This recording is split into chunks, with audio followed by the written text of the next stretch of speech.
Welcome to airplantshop.com. Today we want to show you how to water your air plants.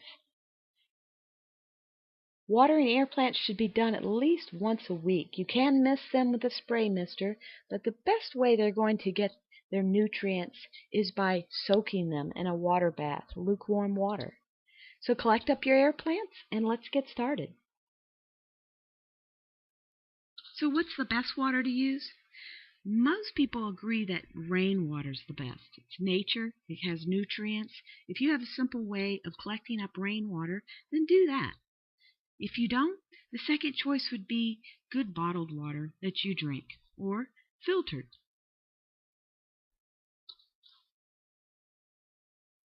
Now, city water or tap water is generally not good for air plants. Depends on where you live. But if you're following alkalinity, generally, 5.5 to 6.0 is a good range for air plants. And that's not usually what comes out of the tap. So, why not use just a simple water filtration for drinking water? Another important aspect is that you use lukewarm water. You don't want to shock your air plants with cold water or hot water. So, if you need to set it out for a little bit before you put your air plants in their bath, let it become room temperature.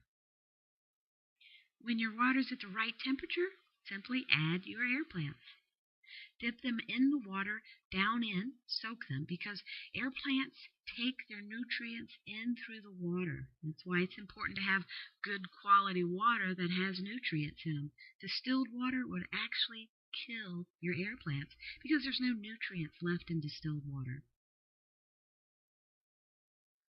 If you have a flowering air plant, that flower could stay for 2 to 3 weeks on some air plants, depending on what breed.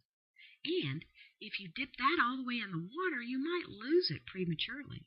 So what I recommend is after you've put in all your other air plants, take the flowering one, set it in the water, but leave out the actual flower. That way it'll last a lot longer.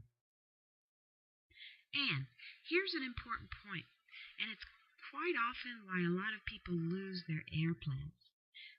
They don't let them dry out completely.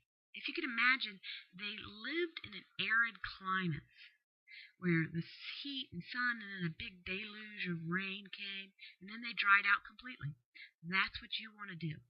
You pull them out, lay them on their side so that the water can spill out of the center cup of the air plant, and let them sit for 2 to 3 hours to dry out. Now, you can tell if they're fully dry by touching the end to the very bottom of your air plant. If you feel any moisture to your dry fingers, then they're not quite yet dry.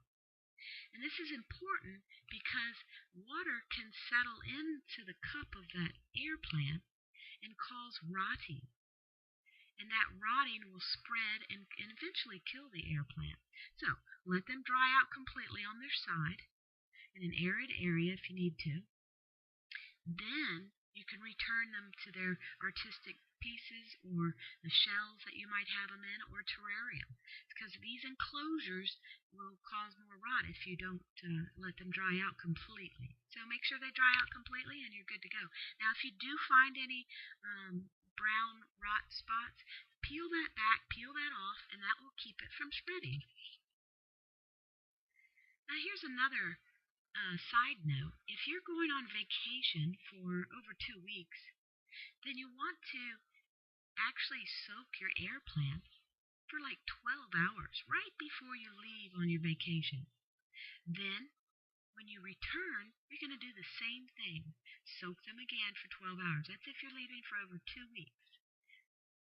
That way they'll take in the nutrients and they will rebound. They're amazing hardy plants.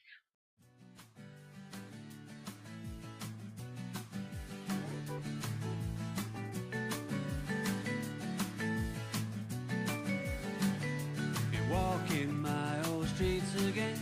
It's been such a long time since then. All around the memories are loud, but just 2 feet, there seems such a crowd.